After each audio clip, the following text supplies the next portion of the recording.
about 5 minutes each. Not a hard limit, but if you go to 10, 15, you will see me and Yael come to the stage and start dancing. So in any case, let's give our bits a very warm welcome and big hands.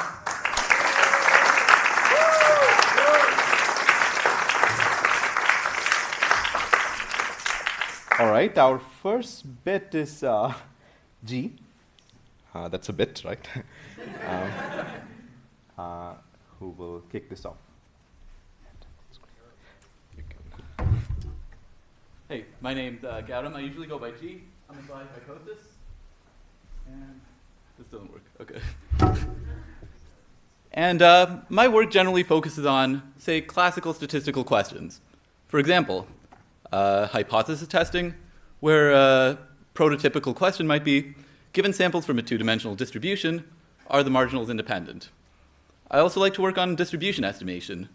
Given samples from a Gaussian, what's the mean? These are, of course, some very basic questions, and we know the answer, so I like to put a twist into it. For instance, hypothesis testing, but now we have a very high-dimensional distribution, and on genetic phenotypes, which may be medically sensitive data. Similarly, in distribution estimation, what if your set of samples is corrupted, or you have very high-dimensional data? So to be more precise, my work focuses on data analysis, but with the new modern challenges that we face. For example, one challenge is very high-dimensional data. For example, Amazon has 500 million items, and if you want to test independence, it can be rather costly if you're not careful. And Facebook has over 2 billion users.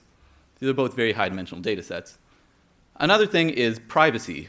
Often the data we perform analysis on might be very sensitive for a number of reasons. For example, like I mentioned, medical records. Google has a lot of location data, and they might want to do analysis privately without telling the world where you are. And similarly for browser data.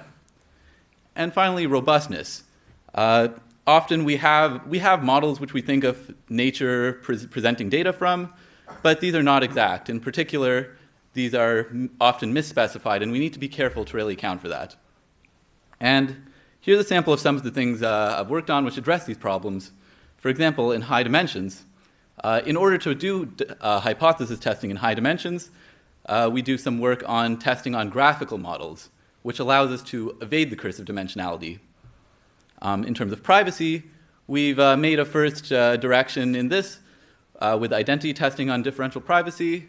Identity testing with differential privacy, but I'm interested in other problems in this area as well, including testing other properties and distribution estimation with privacy. Robustness, we have a good amount of work in this direction involving estimating a Gaussian and other distributions in high dimensions. And this is also practical. We had a paper at ICML this year where we actually implemented some of this. And these are all sort of very modern things, but some of the problems I like to focus on are a little bit more classical as well, including testing properties such as monotonicity, log concavity, and independence of distributions. Thanks.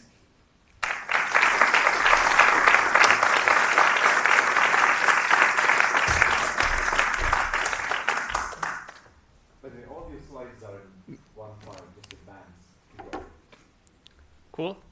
So hi, my name is Jacob Steinhardt. My normal hat is a machine learning hat. I work on machine learning and security, but I want to take the brief time I have to try to convince you that there's some really interesting problems here that are a good chance for theorists to make some big contributions. So what is the typical machine learning pipeline? It sort of has these 3 stages. Let's imagine we wanted to build a spam filter. First, we would go out and collect training data. We would collect emails that were spam and non-spam and label them. Then we would train a model to separate the 2 classes. And then finally, we would deploy this model on test data, where we hopefully classify new emails correctly.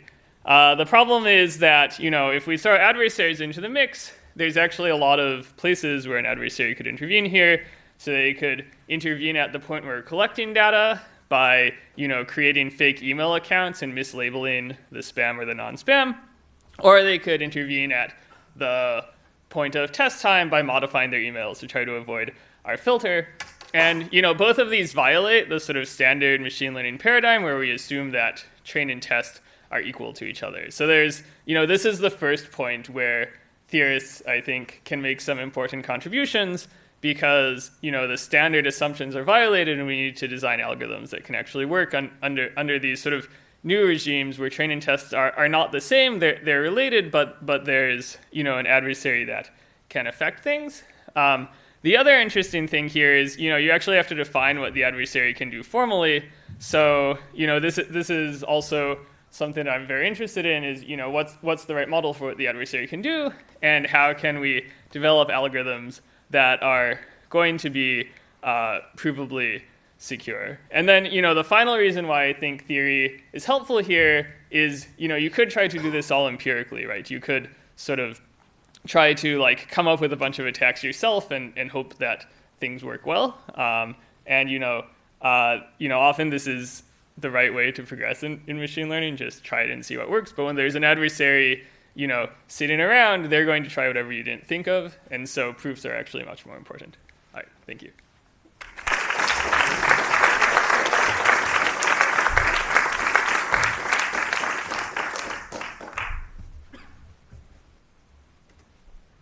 So, hi, my name is Michal Moshkovitz, and I'm researching in the area of theoretical machine learning that is inspired by neuroscience.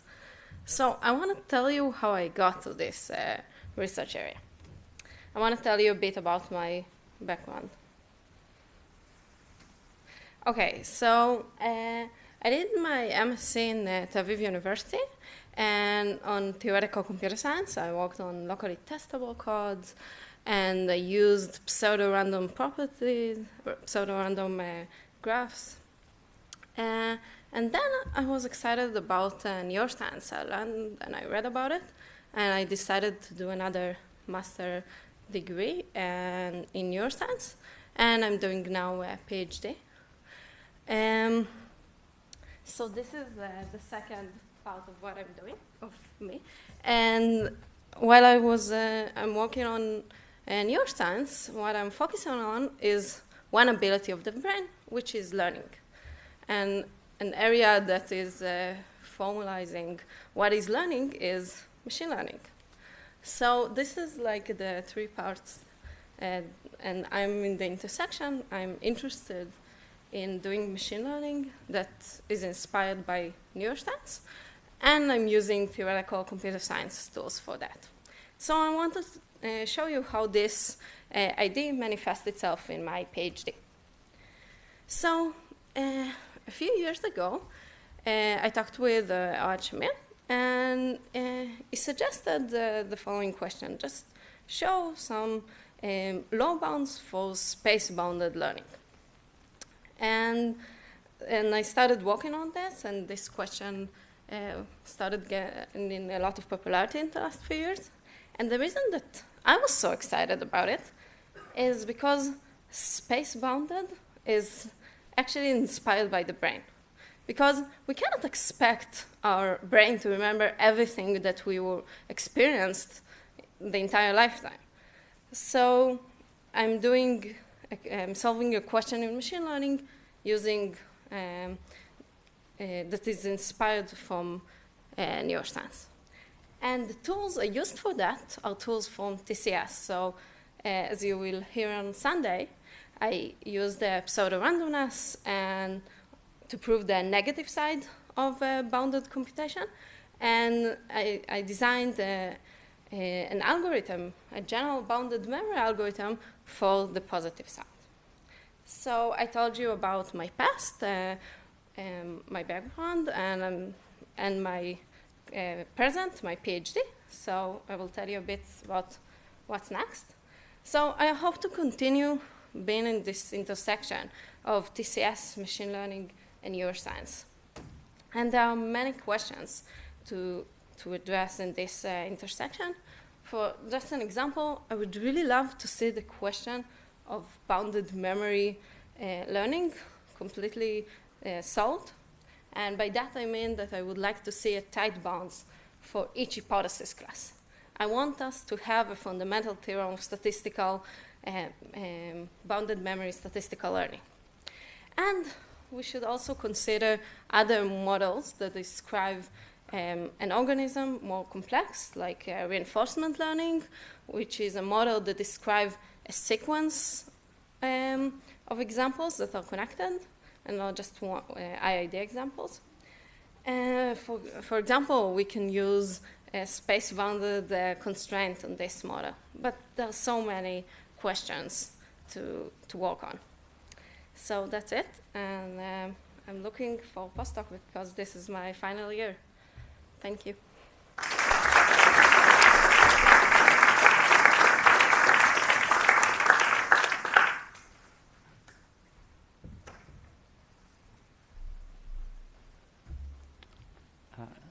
All right, hi everyone. My name is Bo.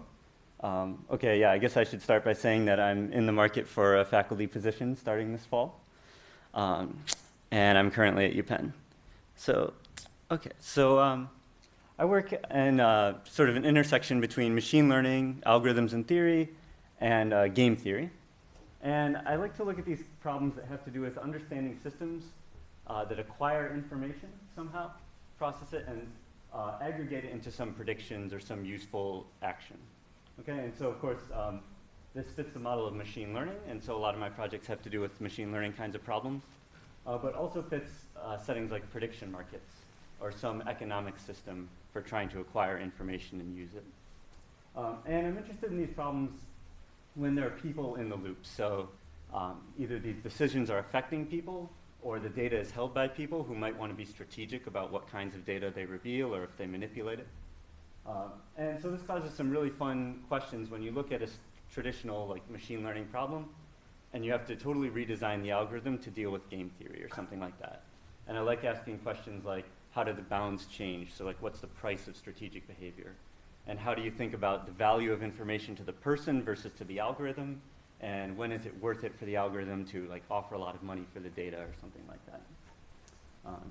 And other kinds of constraints that come from people being involved could be like differential privacy, so they want privacy for their data, or fairness. Okay, so I wanted to give you guys a quick example of one type of project. And I was thinking, okay, what would be relevant for like the most relevant for like the ITCS crowd? I was thinking like this prediction market stuff isn't, you know, all that relevant. Only after I made the slide did I realize that I have this prediction market paper in ITCS this year. So maybe my opinion of what's relevant isn't correct. But here's a more algorithmic kind of question. So if you have an online learning kind of setting with an algorithm making decisions every day about who to select, and this can cause a lot of fairness considerations. And so we're interested in studying what the greedy algorithm does. And in this linear contextual bandit setting, it gets context about each person each day, and there's some true linear function that maps context to performance, but it's noisy, and so you have to collect lots of observations. And it turns out we can show that little bits of noise in the setting give enough information to greedy for it to still perform well. And you can tell a fairness story about that I'll skip. And this is worth a bunch of people at Penn. Okay, so that's one example, and that's what I do. Thanks.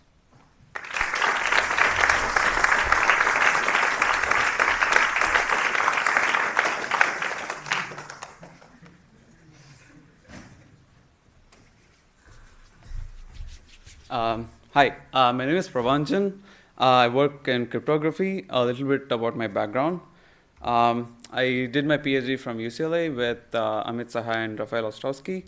And currently I'm a postdoc at MIT, hosted by Vinod. Okay, so I spend most of my time thinking about this question, how to hide your computation from an external adversary. Okay? This question comes up in several settings in cryptography, depending on how do you formalize what hiding your computation means, what kind of adversarial model you're looking at, what can the adversary do, what he can't do, and so on. Okay. The setting I'm interested in is the setting of program obfuscation. This is a mechanism that allows you to turn a program into another program P star in such a way that the functionality of P star should be the same as the functionality of P.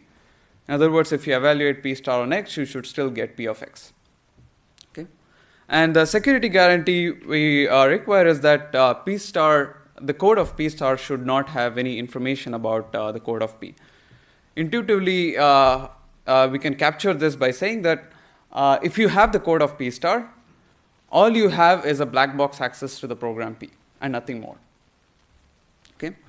There are several formalizations of this notion, and the notion I have been studying is the notion of indistinguishability obfuscation. Okay, and this notion has been used to show several applications in cryptography, and it has also been used to show some game theoretic hardness results. Okay, so in the last few years, I have spent my time thinking about this question. Okay, how can we construct indistinguishability obfuscation based on standard cryptographic assumptions? Okay. The definition of standard is not well defined. So what I'm looking for here is that is for assumptions that have stood the test of time, that cryptanalysts have studied for over a decade or two, and they haven't been able to break it. And also these assumptions should be useful for constructing other crypto primitives. So for instance, learning with errors, decision Diffie-Hellman, other assumptions satisfy this, my definition. Okay. Okay. I have some results that helps in understanding this question better, but I believe we still don't have the right tools to answering this question. So I'll be spending more time in the future understanding this question better. Okay. So I also have other works on advanced encryption systems such as functional encryption, attribute-based encryption, and so on. And in the area of secure multi-party computation, I'm interested in understanding the round complexity question. Okay. This comes up in various settings. Okay, thanks.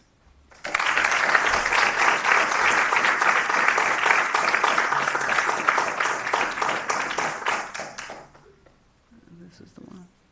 This is a good time to invite our first bite of the evening.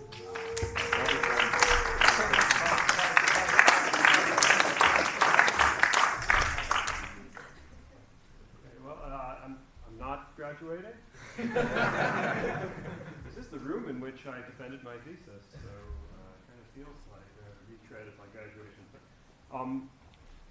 Every time I come to graduating bits, I always come away feeling really amazed by the quality of students that are graduating in our community. And the big question this prompts, other than how to get the clicker to work, is how on earth did I ever get a job? So in preparing for this graduating bite, I decided to do some research into this question using the only way I ever get research done anymore is using Google, so I Googled my last name.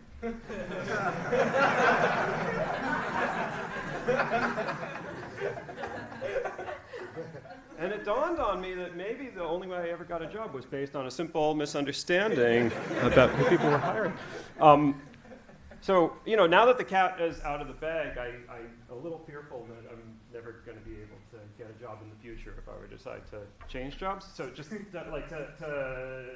preserve some possibility of my being employable in the future, I do want to point out that this guy wrote a famous book called Algorithm Design. So, I didn't write a book on algorithm design, but I did manage to create a course website on algorithm design.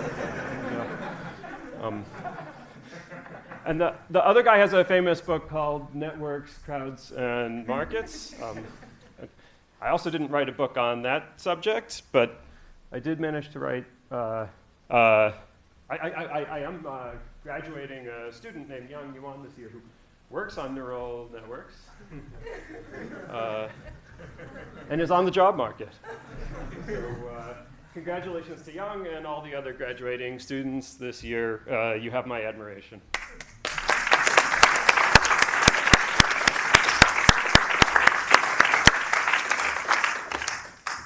Thanks, Bobby. Let's go back to bits. If I can get this to work. All right. Okay, so Frederick.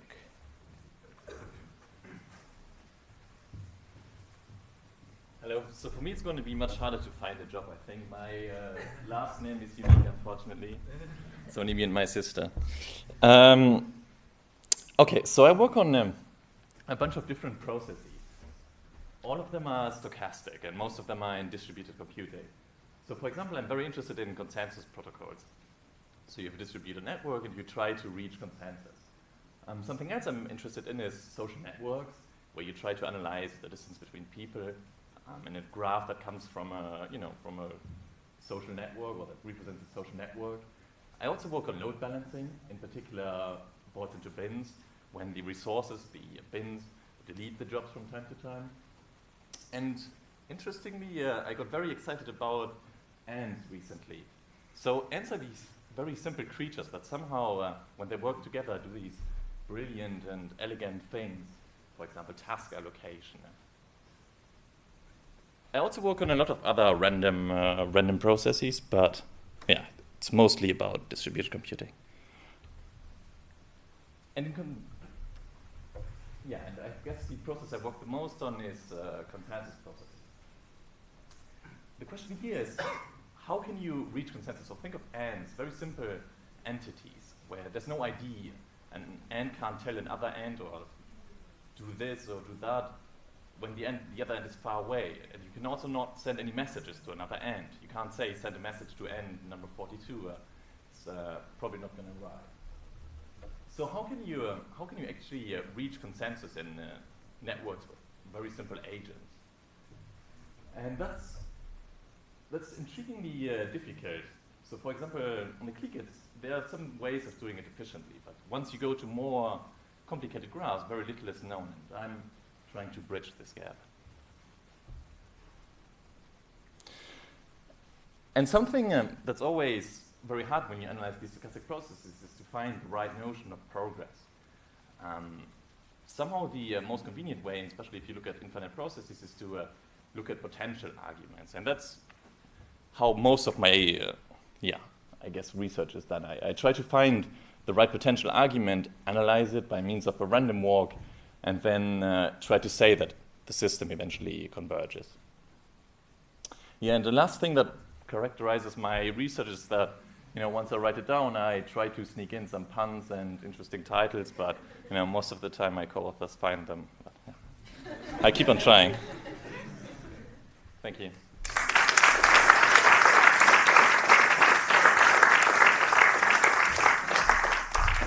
So, okay, I will go quick so that you can go for pizza. So this is my research topic, which is really spanning from very numerical things to very discrete things. So at some point, one professor even asked me, do you really want to focus on very numerical or very discrete things? So my answer is like, I focus on theory. So,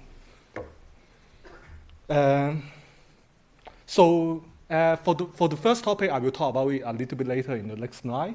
And for the second topic, it's really combinatorial in the sense that it's just like asking for, given a very huge graph, so we want to compress the graph into a much smaller and much simpler graph, such that some properties are roughly preserved.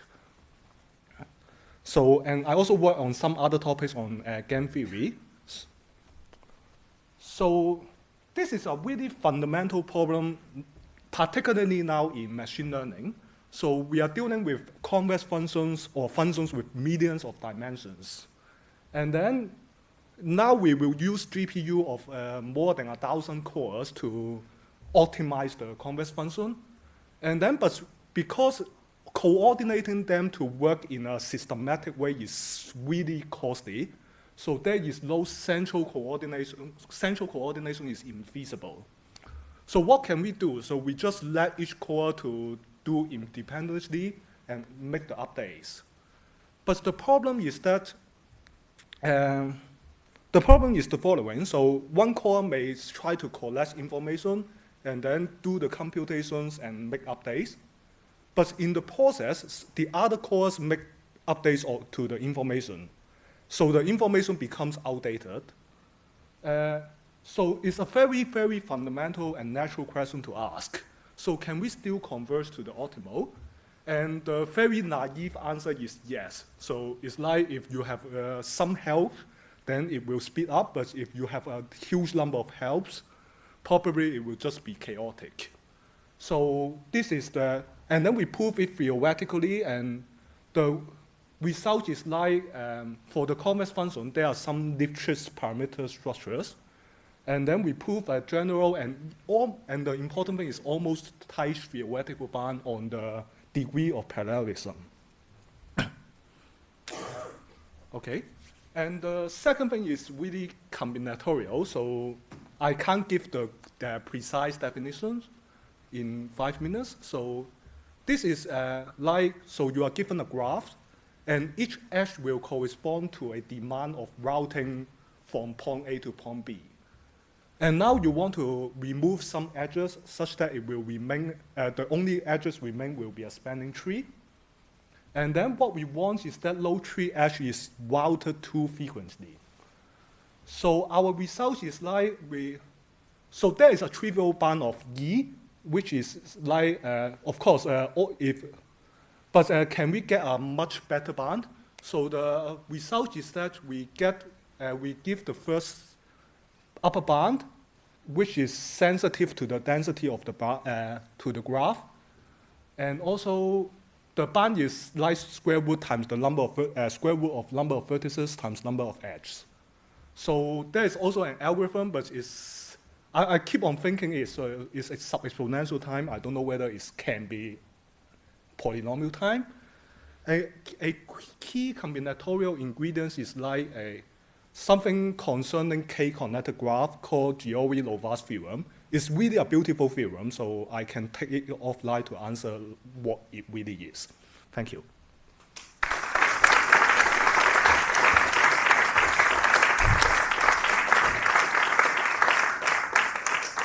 Okay, so the spike thing was stopped, right?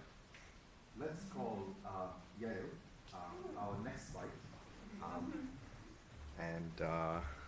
Yael, your job is to beat Yes. Bobby at. I'll join. I won't beat him. I'll join him. That's the second best strategy. Okay, so let me start.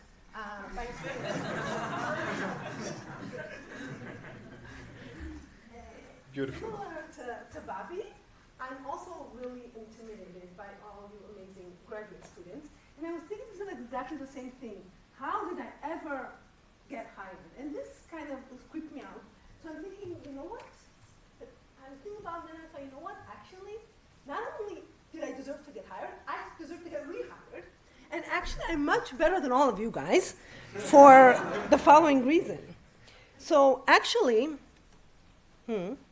something works here? No?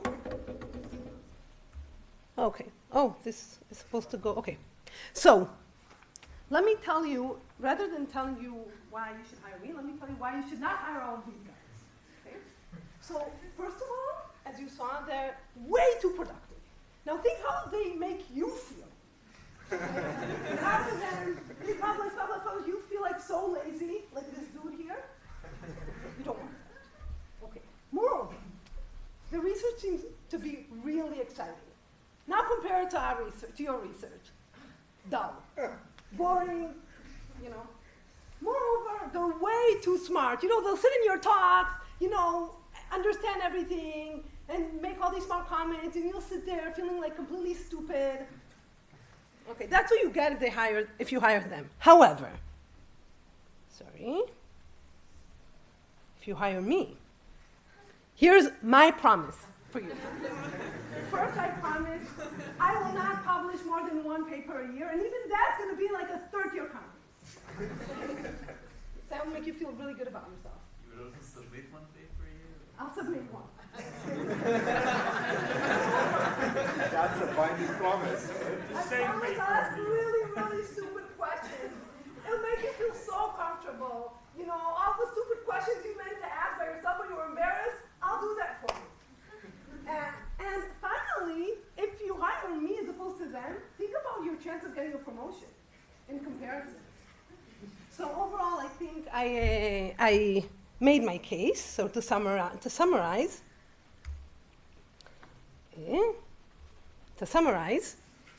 this is what you get if you hire these amazing, admirable folks.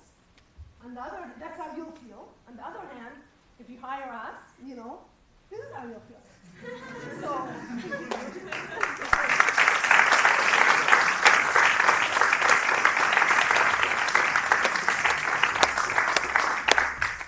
everything in this world has ads. We have a commercial break. Yeah. We have a commercial break. I didn't think I wanted a job, but maybe I do. Now I need to close this. That's a challenge. Yael, what did you do? One more left. Just, No, there you go. Well done. And here goes the ad. All right. So just a quick announcement. This is mostly relevant to the crypto folks, but everybody else should convert. There's still time. So for the first time, Crypto 2018 is going to have workshops beforehand. So this is something they've done a couple times now at Eurocrypt. And now, also in Santa Barbara, we'll be there before crypto.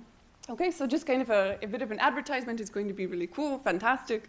Most relevant to this crowd, there's going to be, so Yuval and Guy Rothblum are planning a workshop on, it's called Beyond Crypto, that's all it's called, but it's actually going to be about connections between crypto and other areas of TCS. So, plan this. It's going to be 3 days, the weekend before crypto. Come early, learn lots of things, and hire me. I'm not sure what's supposed to go on at this point. So, photographer.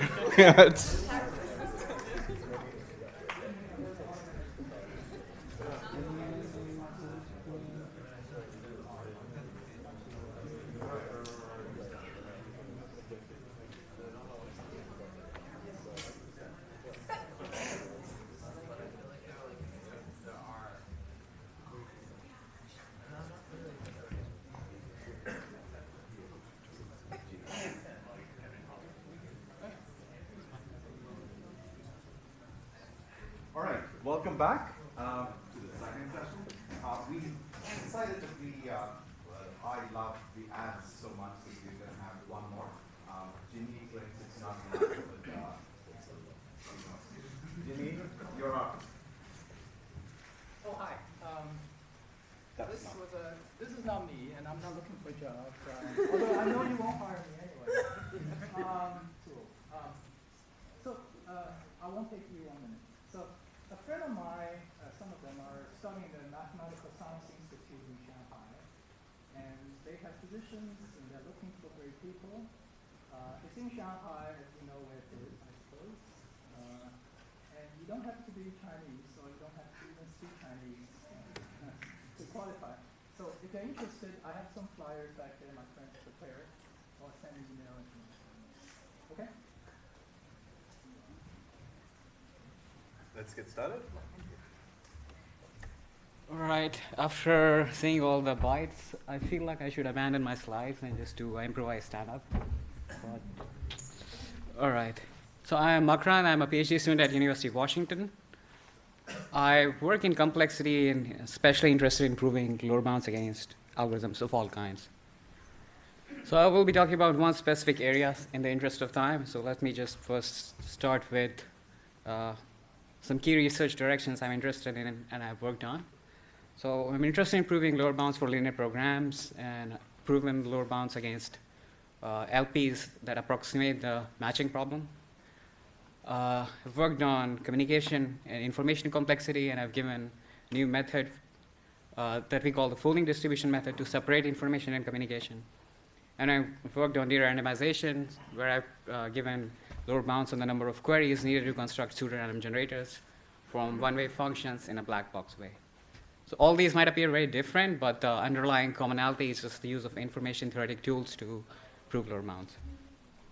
So let's come to the title of this talk, which is about linear programs. So we all know that linear programs can be solved in polynomial time, but it's polynomial in the number of bits that you need to describe the linear program. So if you have many more inequalities, then you'd need more time to solve the program. So one very general idea to reduce the size of your linear program is to just use auxiliary variables. So what this does is it just lifts your original polytope to higher dimensional polytope. And the hope is that the higher dimensional polytope is much simpler, so you can solve your optimization problems faster. In many cases, this simple idea reduces the size of the polytopes from exponential to polynomial, and it helps a lot. And this idea also essentially captures everything we know how to do with linear programming currently. So it captures the LP hierarchies, all known approximation, and exact LP-based algorithms. So this is a very important class of algorithm, and it's very exciting that in the last 5 or 6 years, we can prove strong exponential load bounds for such algorithms. So we can rule out the possibility that for many NP-hard problems, these interesting class of algorithms will ever be able to give polynomial time solutions. And these results are unconditional. They don't rely on any complexity assumptions. So it seems like these algorithms are not very powerful against NP hard problems. So natural question that arises is, are they very weak against some polynomial time solvable problem also? So this is where the matching problem comes in. As we all know, it's polynomial time solvable, and you can write a very natural linear program that optimizes over the matching polytope that could solve this problem. But the problem is that this program is very complicated. So in the space of original variables, if you try to write down all the linear inequalities that describe it, it takes exponential size. And there is a peta-style approximation, which is of n choose 1 over epsilon size. Again, the matching problem here is very different when it comes to approximations also from all the previous problems for which approximate extended formulation lower bounds were known, because there is a p-tas here. And all those problems were exponential size even for constant approximation. So very long-standing open problem in this area was whether using auxiliary variables helps you reduce the size of these linear programs. And Roth was in a breakthrough work showed that this is not possible for exact formulations. You still need 2 to the n size. And building on that, Brown and Bakuta, and followed by observation of Roth, showed that for 1 plus epsilon approximation, you still need 2 to the 1 over epsilon size. And if you plug epsilon to be 1 over n, it's 2 to the n size. So this means that there cannot be fp-tas, because if you plug in epsilon to be 1 over n, and fp-tas must also be of polynomial size. But there is a huge gap between lower and upper bounds here. In particular, the lower bounds are trivial if epsilon becomes 1 over log n. So this is what I resolved in this work. Show that the upper bound is tight. You need n choose 1 over epsilon size. And to prove this, I related to a communication problem that is studied in the context of data structure lower bounds, which is called the lopsided disjointness problem. And I use those techniques along with more information theoretic ideas and combinatorial properties to prove this lower bound. So I think that's all I had to say.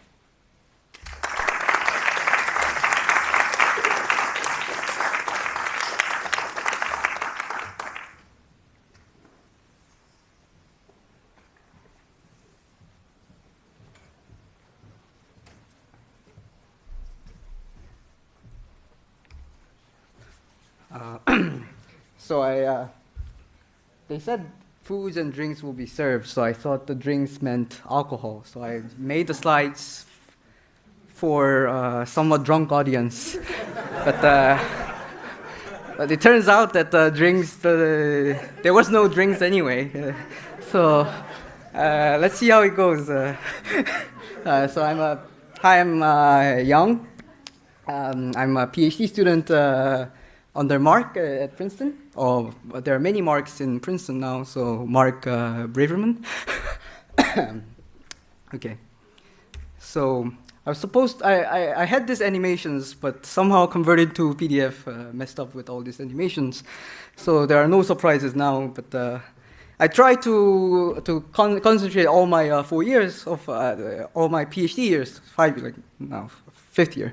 So 4.5 years now. So 4.5 years into 4 slides, and it turns out I realized that there are two things other than the actual theory that I actually spent a lot of time on. One is photoshopping my office mates into some weird, weird classical arts, but I couldn't. I didn't get an approval of their approval to use those things in the slides. So I had to pick the other, which is actually cooking and all this, making pastas. So that's why for these slides, I'm going to compare this hardness amplification with pasta making.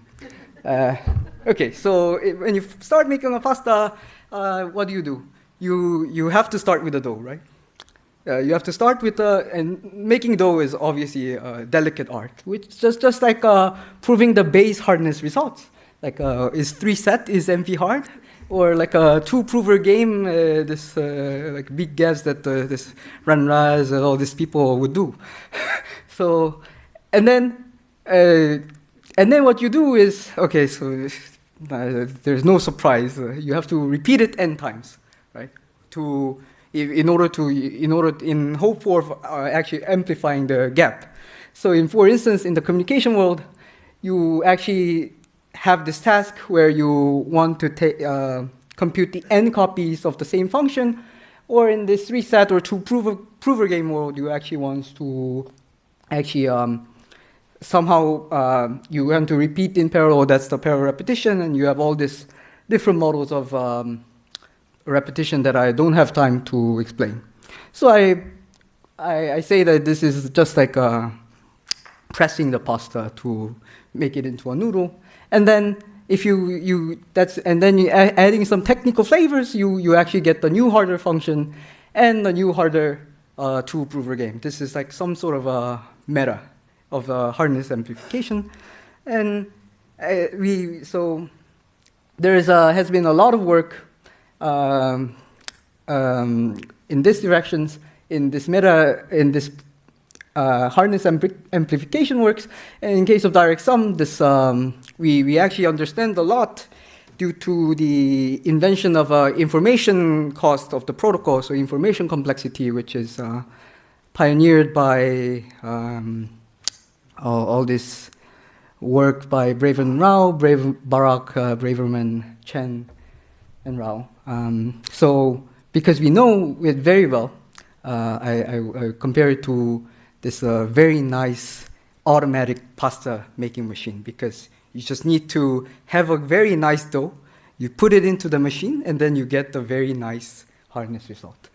But in parallel repetition results, it's we know a lot, but there are some gaps that we still don't know.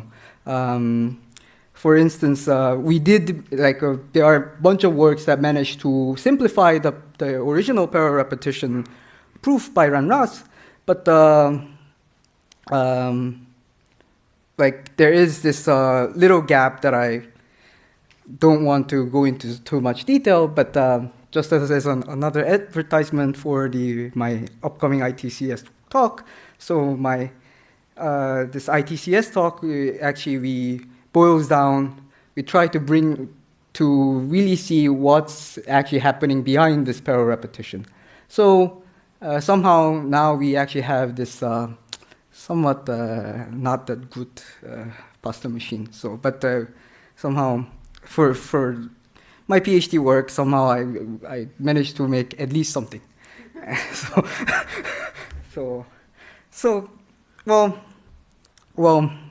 So this tale is, I don't think it's far from over. Okay, so we have this, in case of communication world, we have this, although in the very nice general world, we have this machine, there are this cases, like in case of asymmetric settings, like where Alice has much bigger inputs other compared to Bob, like direct sum there is not really well understood compared to the actual general settings. So these are the things that are in sort of some sort of upcoming works.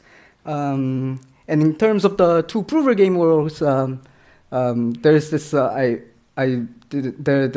spent for my previous PhD work, so I spent a lot of time in the thing called birthday repetition, which I don't have time to go into details. And also I've been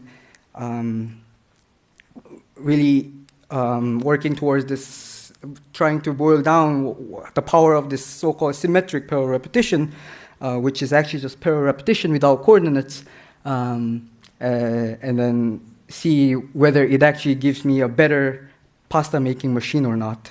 And this is a very interesting I think for many applications, especially due to its connection to unique games conjecture per se. Okay, so I think that summarizes my work.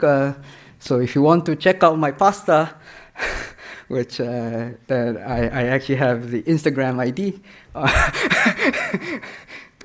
Well, because you can find my work at my homepage. That's my second homepage. Okay, thanks.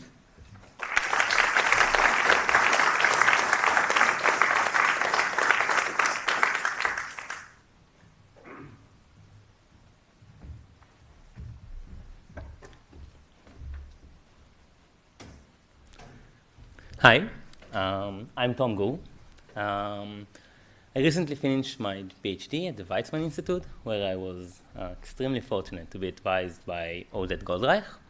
And now I'm doing postdoc at UC Berkeley with Alessandro Chiesa. And I want to tell you about a research interest that, as you can see in the illustration above, both Homer and I are sharing, which is sublinear algorithms, of course. And let me tell you a bit about it. So what are sublinear algorithms? So these are these ultra-fast algorithms. How fast? Fast enough that they run in time that is sublinear in the length of their input. And why do we even need them? So the thing is that, at least everyone said it lately, that data tends to be big. So in the good old days, I would be given this graph here, and someone would ask me, is this graph bipartite? So what I would say is, piece of cake. I mean, we can do it in polynomial time. We can even do it in linear time. But nowadays, graphs seem to look like this. And it doesn't seem as much fun to try to run in linear time here. So how do we design sublinear time algorithms? Now, if the algorithm runs in sublinear time, then it can't even read its own input. So we cannot expect, how can we expect it to solve an exact decision regarding something that it did not even read? So the solution is to solve a different problem, or rather to relax the problem in a meaningful way. For example, let me show you. Okay, one thing we can do is we can consider approximation problems, as we're doing in property testing, when we want to know whether an object has a property or whether it is only far from it. And then we can achieve some great things. Another thing we can do is we can consider encoding of our inputs. So we can have this ugly shape, I call it an uglytron, which has no structure whatsoever. And we can endow it with more structure by encoding it as a polynomial, or here as an algebraic variety. And then we can use this structure to actually achieve linear time algorithms, sublinear time algorithms. Another thing that we can do is use the help of a prover. For example, if I want to find a needle in a haystack, so I can go one by one, and this would take me a long time. But if I have a prover that tells me, hey, it's there, then I can do it using only one needle that I examine. And in general, we can also ask ourselves whether we can be sublinear in space complexity, as we can do with streaming algorithms, or in communication complexity, in locality, like when we only want to probe the input at a few places. And don't ever mention it to Oded, but we can also use quantum algorithms. And just to give you some illustrative idea of the things that interest me, one thing that I care about is the question of outsourcing of computation, or delegating computation, which we have this weak client that we want to be able to delegate the computation that he can't do by himself to some strong but untrusted party. So I can have a weak device, such as my phone, but coming from Weizmann Institute, what I have at the front door is Weizsäck. This is the first Israeli computer, made in '55, And while it is quite huge, it's not very strong. And say that I want to use Weizsäck to solve some complex problem regarding a huge, massive data set. So what I want to do, I want to consider this type of an approximation problem. But this is Weizsäck. He can't deal with run a property testing algorithm for a hard problem. So I want to use some real strong cloud computing server or any strong computational device, which I cannot trust because it might cheat me or might make a mistake, and use it to solve my problem. And one way of doing it is by using proofs of proximity, which is a way of doing property testing with the help of a prover. And the reason that I like it so much is not only this is a fundamental clean question that has very nice mathematical depth to it, but rather there are lots of applications to theory, for example, for coding theory and complexity theory, and also outside of it, as we see now in blockchains and cryptocurrencies. And indeed, in my works, I visited the problem of constructing such proofs of proximity for various types of problems, to construct various types of locally testable codes and locally decodable codes, and also to allow some complexity theoretic investigations. Thank you.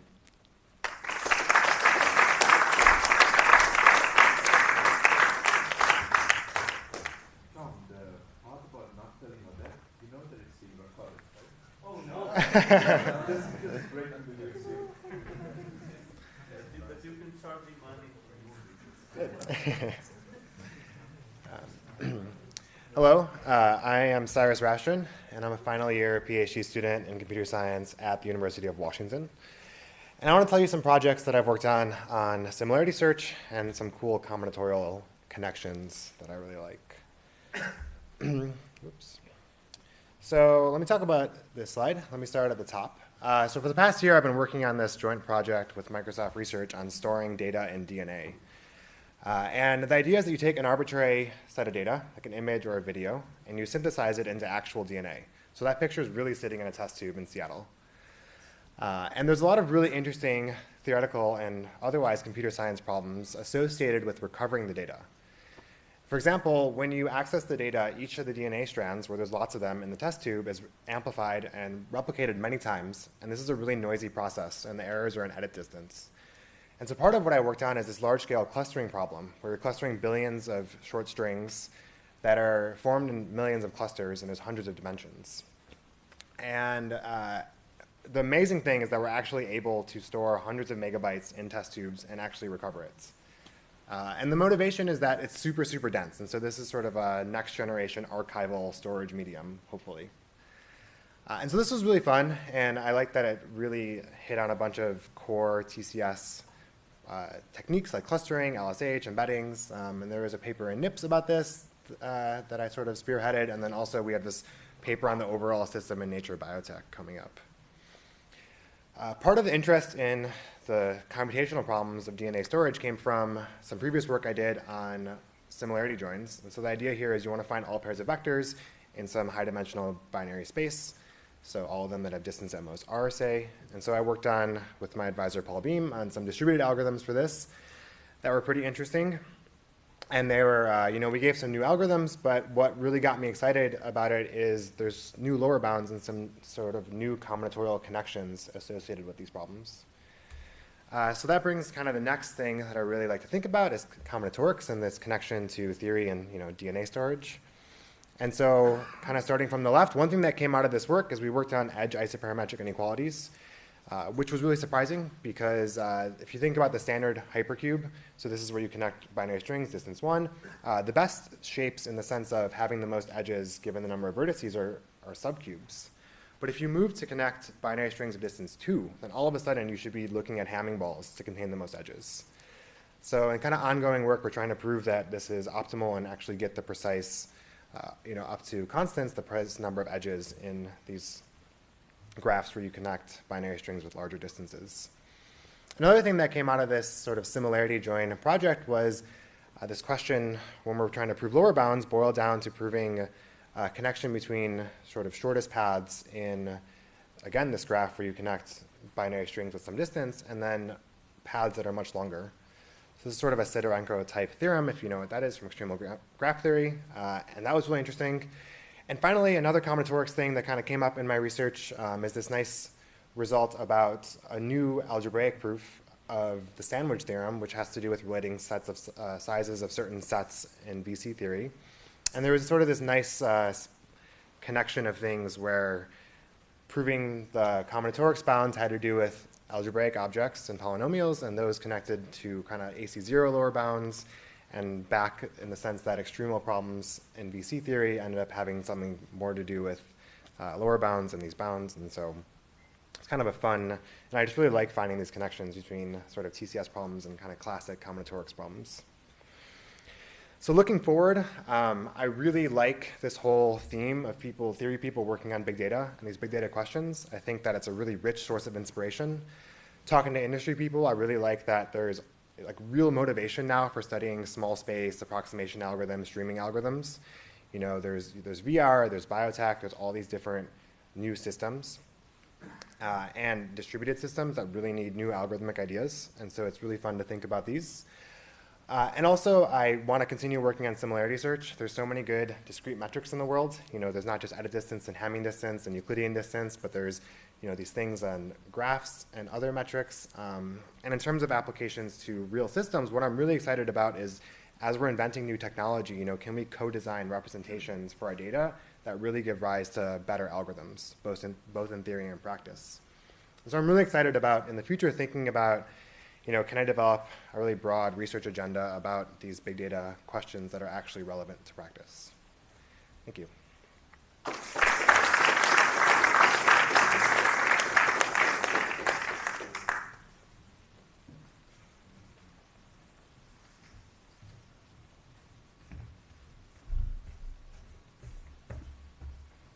So hi, I'm Yuqing. I'm a fifth-year PhD student in University of Michigan. My advisor is Grant Schinbeck. So it seems like my research topics are not very broad. So I'm interested in the elicitation and aggregation of information. So during my past 4 years, I focus on basically the information elicitation part. So here are several examples. And the central problem I focus is like, how can we incentivize high quality information, especially without verification? So the application is going to be like peer grading or peer review. And it is actually not a trivial question because you cannot pay agents equally, then they're going to provide random information. You cannot spot check. Because sometimes, especially for some subjective question, there is no ground truth. You cannot verify the information, and also you cannot majority vote because they may just report the same thing, and that's meaningless. And in the majority vote, they're going to be paid for the maximum payment. Okay, so I have several results related to this central problem, and behind most of them, there is a very simple idea, and I hope I can explain it well in these 5 minutes. So basically, the idea is I price information via the information theoretical approach. So we just pay the agents according to the value of the information. So if we have ground truths, we can just pay them the correlation between their information and the ground truths. But the problem is we don't have the ground truths. So that is the idea of peer prediction. We just pay them according to the correlation between their information and their peers' information. So then we distill the essence of building the information elicitation mechanism to designing the proper information measurement such that like no matter what magical strategy they apply to their information, it's going to decrease the correlation. That is like what we call like information mountain property. And it turns out for any convex function, you can design this proper correlation, satisfy this property. And it is very simple, but a powerful idea, and it not only has applications in mechanism design area, and it also can be applied to information aggregation, because if you know how to price information, how to evaluate the information, then you know which information is useful. It can also be helpful for the information aggregation area. And moreover, it turns out it can have application in machine learning as well, especially when the labels are noisy, because incentivizing the machine to provide a high-quality hypothesis is essentially the same as incentivize agents to provide high-quality information. And it turns out instead of minimize the loss, to maximize the amount of information contained in the hypothesis using this information elicitation mechanism techniques is the correct way when the labels are noisy. So anyhow, in the future, I think I'm gonna work more on the information aggregation part. And actually, I'm looking for the academic jobs in China right now. Okay, that's all.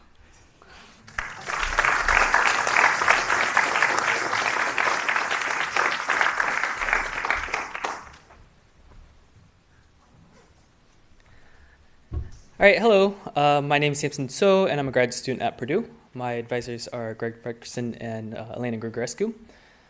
And if all goes well, I'm expected to graduate this semester, so I'm presently also looking for postdoc positions.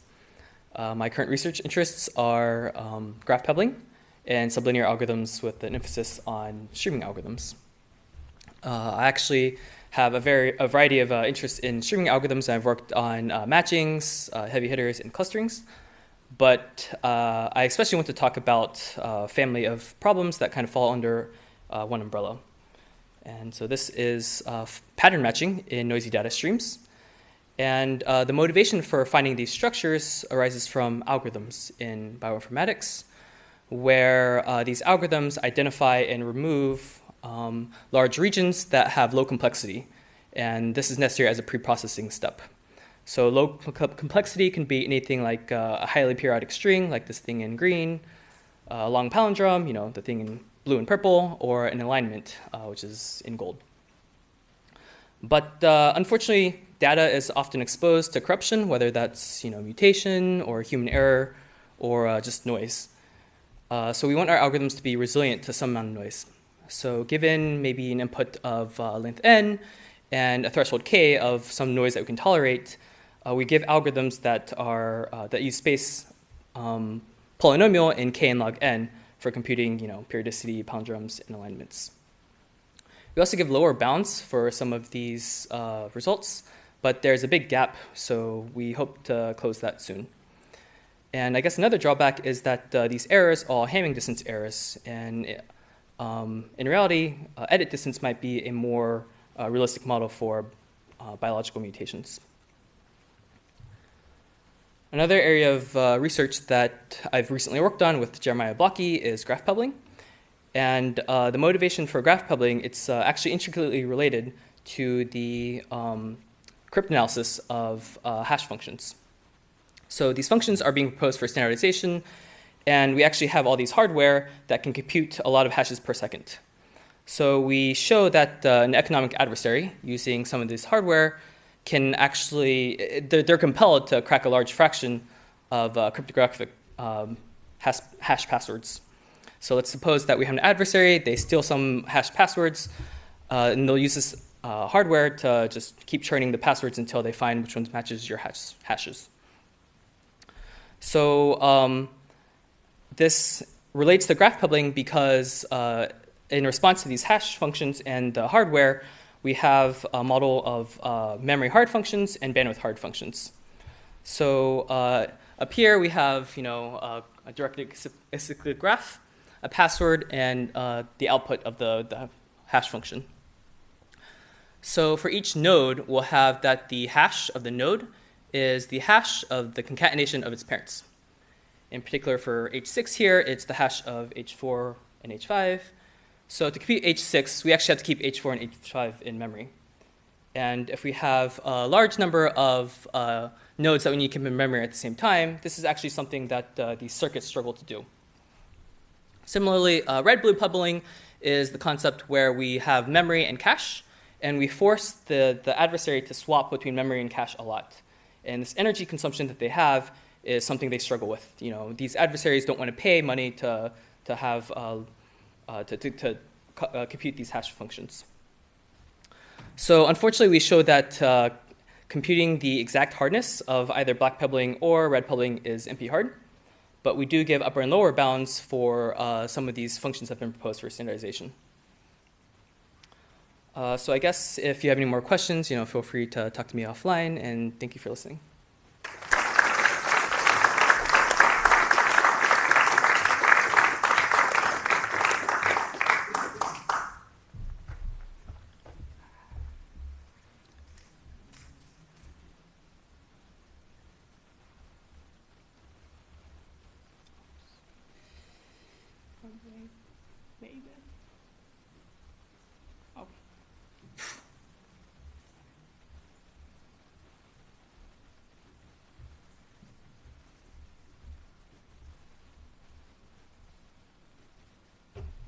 Hi everyone, so my name is Ning Yang. So I'm a postdoc at Princeton University.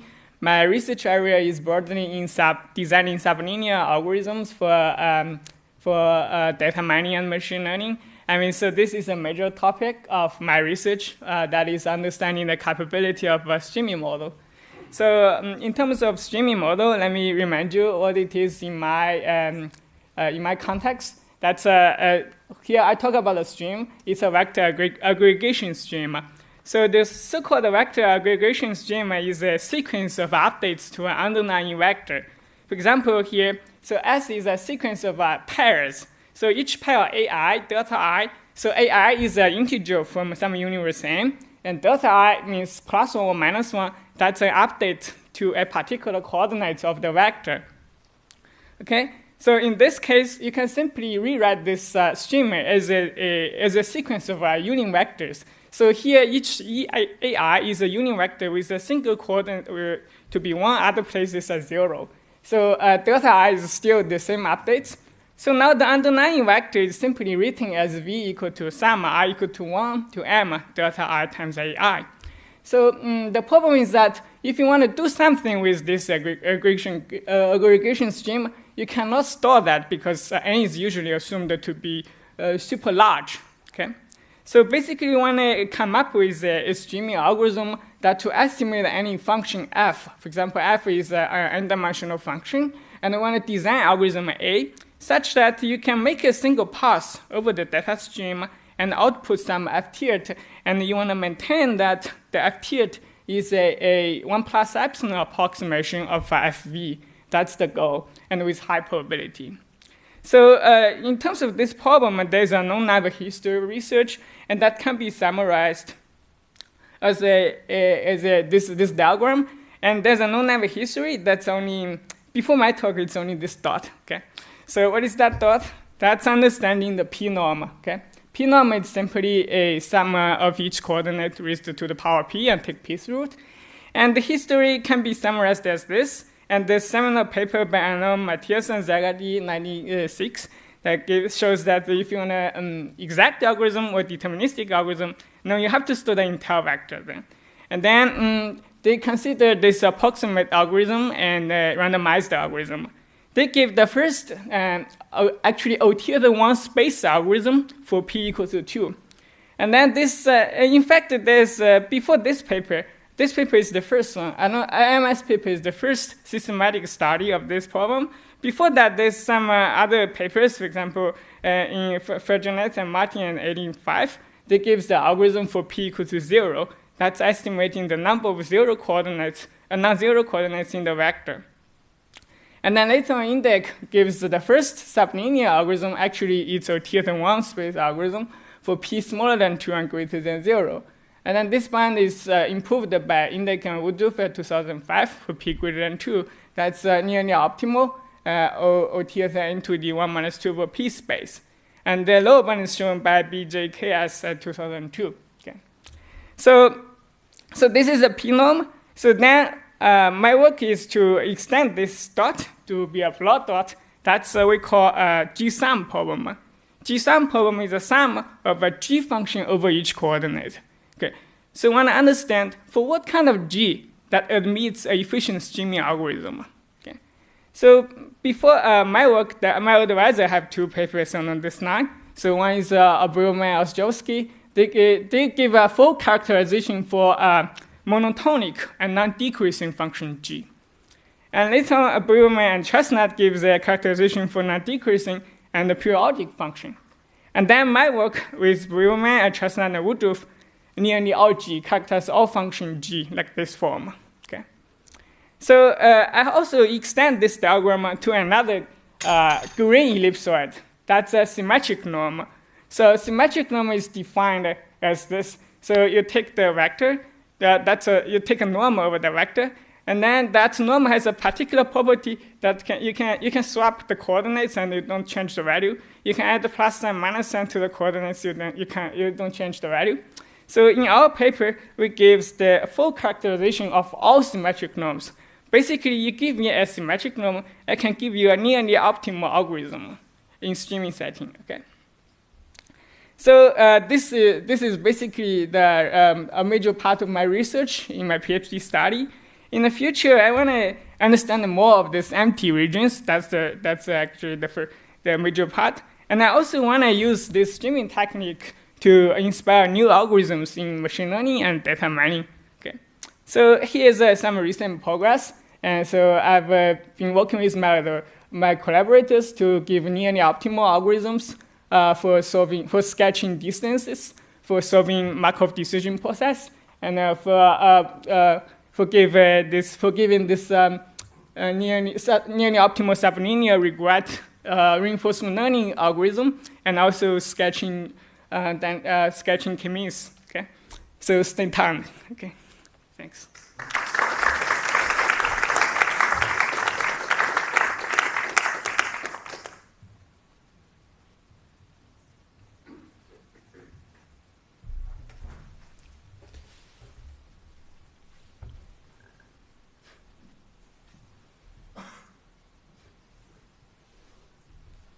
Oh, I'm bad at Mac.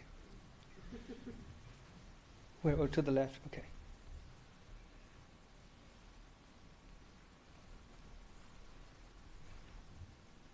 All right. So don't be so serious. It's the last talk. Okay? Relax. So my name is Saad.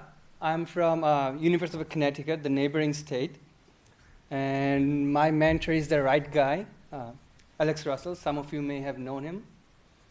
So I've been working on really simple stuff, okay? Simple probabilistic tools to understand the mathematics of various areas of computer science.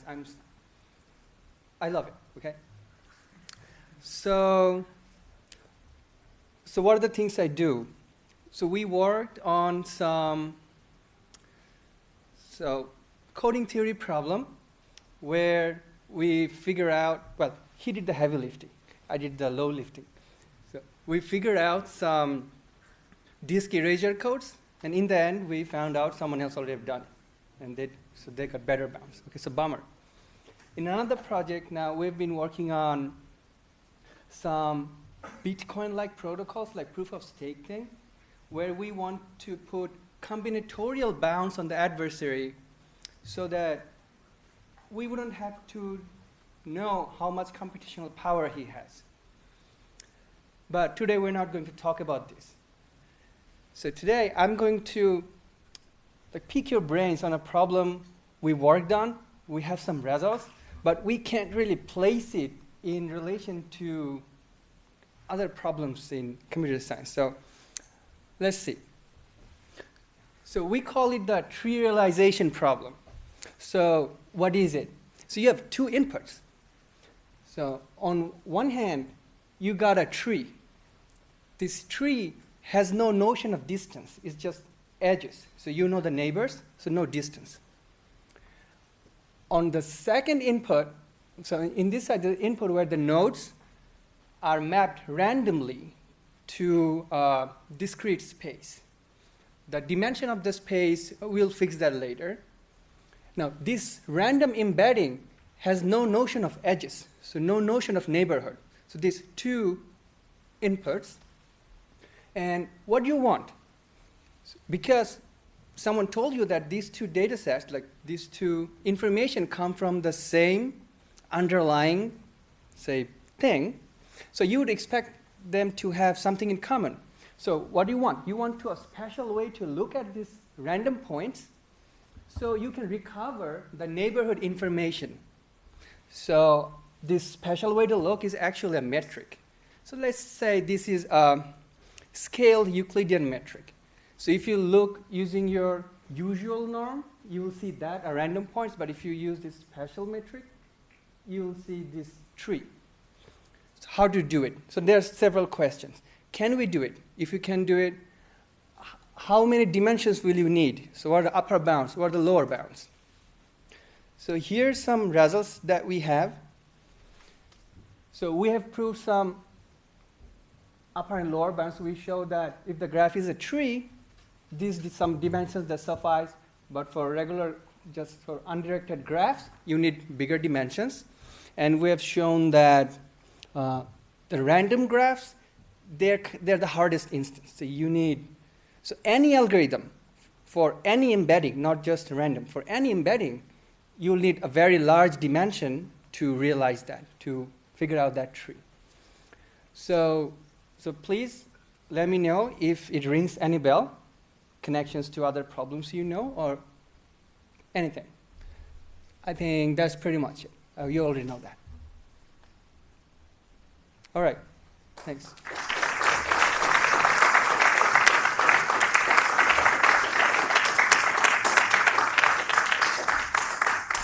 So you again?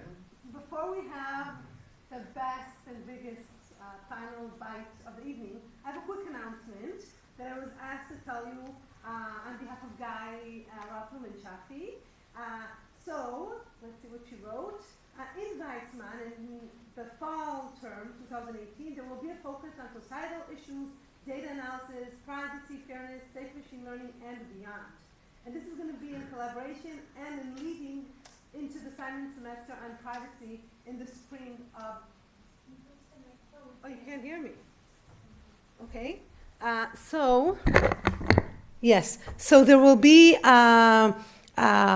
in next term, 2018, the fall, there is going to be in the Weizmann Institute a special focus on societal issues in data analysis, privacy, fairness, safe machine learning, and beyond, leading into the Simon semester on privacy in 2019. So for those who are interested in postdocs or visiting the Weizmann Institute, please contact Shafi or Guy. And actually, before we go to the final bite, I want to send a huge, huge, huge thank to Debbie here at the end, who organized the entire event.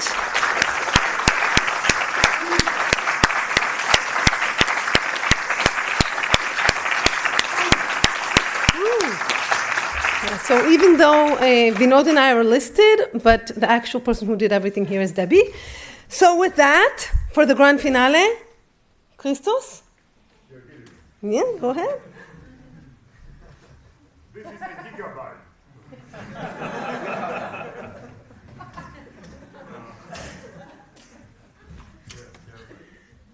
It's not as ridiculous as it seems.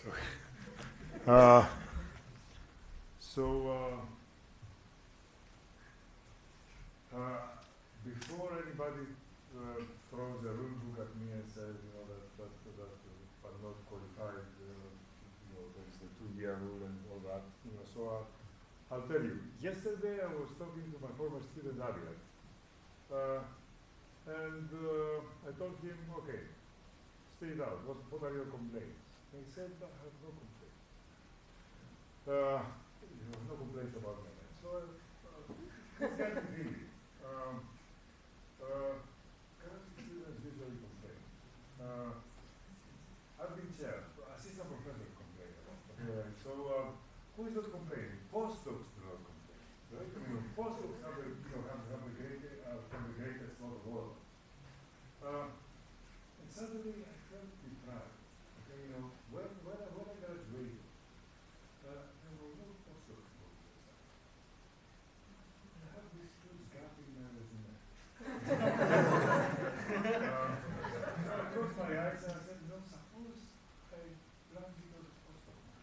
so I guess you are wondering why I'm not here, right? What first of all, would anybody? And then how would it be? I would my chair with me. Okay, So as you know, I was in the job market last year. I sort of enjoyed it. So I said, why not do it every year? Yeah, so. And then I opened my eyes, so and the dream went away. It's dreams. This is don't keep dreaming. Always dream. When I was in your shoes, the dream was we were basically dreaming of a field. The field, TCS, was being defined. So, it didn't quite exist. And now I look around me, and it's what has happened is beyond dreams. We have created something amazing. If you think about it, we have a unique community, a unique way of looking at the world, a unique way of absorbing math and making something beautiful and computational. We have so as a community we have a cohesion, a usefulness, a playfulness. So that is you don't I have not seen it anywhere. So I guess what I want to tell you is life is tough, especially for theoreticians. So it's basically ours is the valley of tears. Months working without any without any cracks, and then then you have to write the paper. Okay, so it's not an easy life, but it's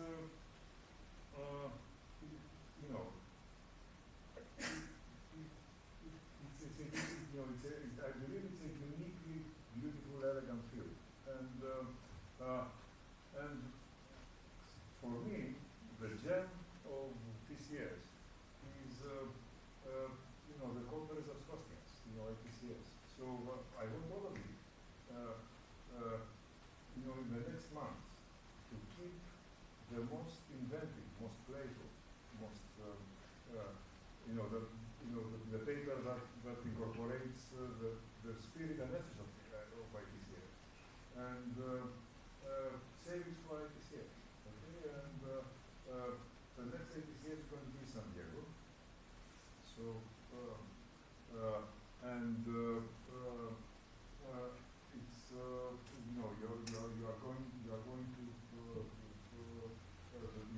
the call for paper is going to come out sometime in the summer, and I hope to see you there again.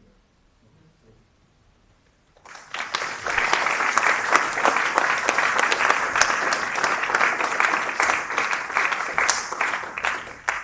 I'll bring one to let Christos have the last word. Rule number one of giving a talk is never speak after Christos.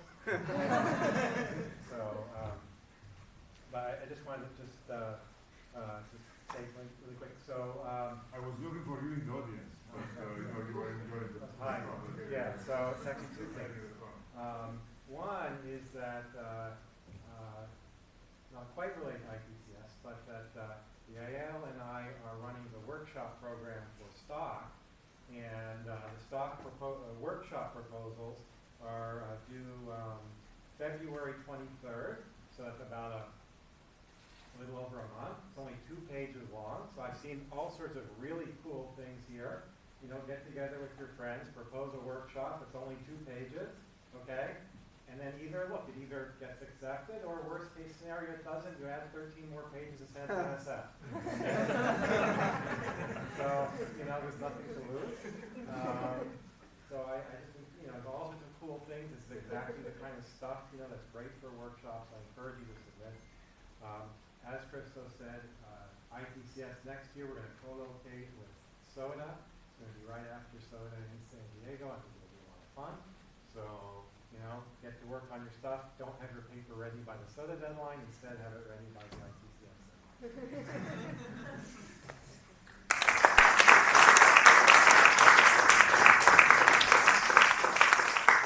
Let's give a huge hand to all the raspberry bits and bites.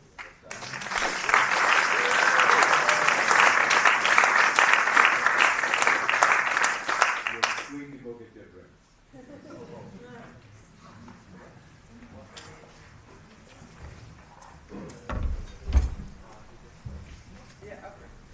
So, I was thinking about your favorite price deposit, and I wonder whether there is a thing about protecting things like that is sort of thing. Like suppose you are a bank and you have a bunch of pressures and maybe there are people affected, and if come in, you see that the one